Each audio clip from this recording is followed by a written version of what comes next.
Have you ever printed something and thought, how does this little boat stay stuck to the pegboard so well? Or can I actually print multicolor models on a single color printer? Today, we're unlocking a new slicing trick, custom G-code.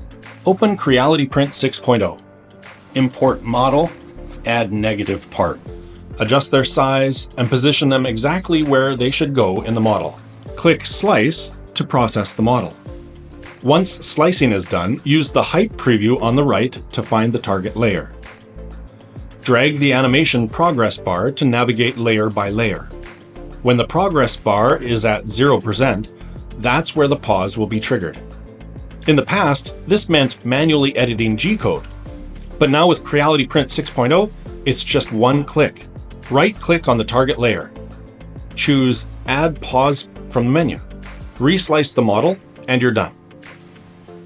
Your printer will pause at the exact layer you set. Insert your part into the model, then hit Resume Print.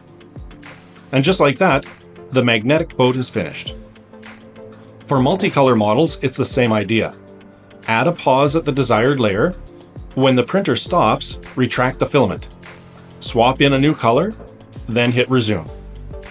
A multicolor effect can be easily achieved. That's all for this round of tips. Do you have more questions? Drop them in the comments and let us know.